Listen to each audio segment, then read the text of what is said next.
পাবদা মাছ অনেকভাবেই খেয়েছি, তবে কখনো আমার এভাবে সর্ষে বাটা দিয়ে খাওয়াই হয়নি। নমস্কার বন্ধুরা, জয় রান্নাঘরে সবাইকে স্বাগতম জানিয়ে আজ নিয়ে চলে এসেছি দুটো খাবারের রেসিপি। একটা হচ্ছে সর্ষে পাবদা, আরেকটা হচ্ছে মোমো। আর মোমোটা কিন্তু দুপুরে খাইনি, রাতেই খেয়েছিলাম। তবে ভাবলাম তোমাদের সাথে তো দুটো করে রেসিপি শেয়ার করি, তাই তো সর্ষে পাবদার সাথে মোমোর রেসিপিটাও শেয়ার করব। শুরুতেই আমি পাবদা মাছটা আগে রান্না করে নিচ্ছি। এই মাছগুলোকে আমি লবণ হলুদ মাখিয়ে খুব সুন্দর করে ভেজে নিয়েছি। আর এখানে আমি পেঁয়াজ রসুন বাটা, জিরা বাটা আর কাঁচা লঙ্কা শুকনো লঙ্কা একসাথে বেটে নিয়েছি। আর এই সবগুলো মশলা আমি তেলের ভিতর ছেড়ে দেব। এবার এই মশলাগুলোকে আমি ভালো করে ভেজে নেব।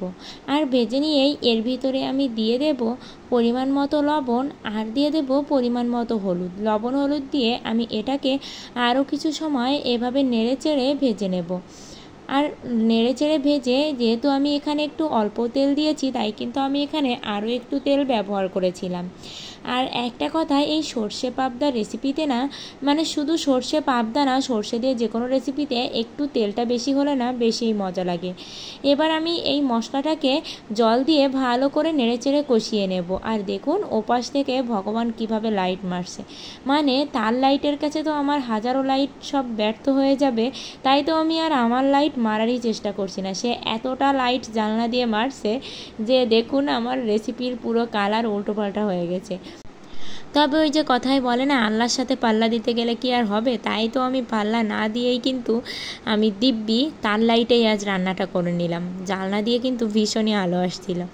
আর এবার মশলাটাকে কষিয়ে নিয়ে যখনই তেল ছেড়ে দিয়েছে, আমি এর ভিতরে মাছটা দিয়ে দিয়েছি। আর মাছটা ওদিকে কষতে থাকুক, এদিকে আমি সর্ষে বাটাটাকে এভাবে জলের ভিতরে গুলিয়ে নিয়েছি। সর্ষে বাটাটা মশলার সাথে না কষিয়ে এভাবে ঝোলের ভিতরে দিয়ে দেখবেন অনেক বেশি মজার হয় এটা। অনেক সময় না মশলাটা কষাতে গেলে এটা তেতো লাগে, বিভিন্ন ধরনের সমস্যা হয়। আর সর্ষেটা যখন বাটবেন তখন সর্ষের ভিতরে অল্প পরিমাণে লবণ দিবেন, তাহলে দেখবেন সর্ষেটা আর তেতোই লাগবে না। এভাবে আমি এটাকে রান্না করে নেব যতক্ষণ না পর্যন্ত আবারও এই তরকারিটা দিয়ে তেলটা ফুটে না উঠছে।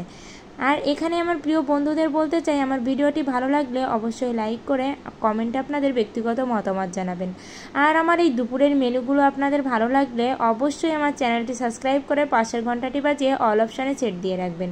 তাহলে আমি যখনই নতুন রেসিপি আপলোড করব আপনাদের কাছে আগে নোটিফিকেশান চলে যাবে। আপনারা ঝটপট করে আমার চ্যানেলের উপর ঝাঁপিয়ে পড়বেন, এসে ভিডিওগুলো আপনারা দেখে নেবেন। এই সোজা সাপটা রেসিপিগুলো কিন্তু ভীষণই মজার। আর এভাবে দেখুন তেল ছাড়তেই আমি তরকারিটা নামিয়ে নিয়েছি। আর যা কালার এসেছে না, সত্যি স্বাদটা অসাধারণ, মানে সর্ষে ইলিশের থেকে কোথাও কম না। শুধু ইলিশ মাছের একটু ফ্লেভারটা আলাদা, এটার একটু ফ্লেভারটা কম, এটাই পার্থক্য। অবশ্যই কিন্তু এই সর্ষে পাবদার রেসিপিটা আপনারা ট্রাই করবেন। আর না, মোমো তো মাংস দিয়ে খেয়েছি, তাই ভাবলাম আজ একটু মাছ দিয়ে মোমো তৈরি করে খেয়ে দেখি কেমন হয়। তাই তো শুরুতে লবণ হলুদ জলের ভিতর দিয়ে আমি তার ভিতরে মাছগুলোকে সেদ্ধ করে নিয়েছি।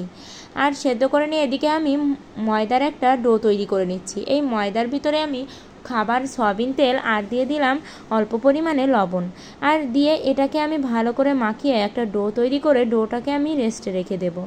আর ওদিকে আমি এই সেদ্ধ করে রাখা মাছগুলোকে কাটা ছাড়িয়ে খুব সুন্দর করে বেছে নেব। যেহেতু লেজের মাছ একটু কাটাটা বেশি একটু সময় লাগবে। আর এবার এই বেছে নেওয়া মাছের ভিতরে আমি একে একে দিয়ে দিলাম পেঁয়াজ বাটা, রসুন বাটা, জিরা বাটা, আদা বাটা, স্বাদ অনুযায়ী দেব লবণ।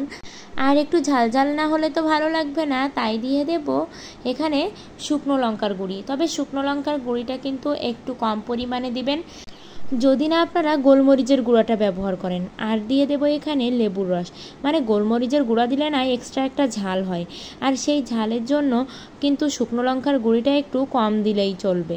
আর এখানে আমি এই শুকনো লঙ্কাটা দেওয়ার পরে আমি দিয়ে দিলাম একটু গোলমরিচের গুঁড়া। এবার সবগুলো উপকরণকে আমি ভালো করে মাখিয়ে নেব।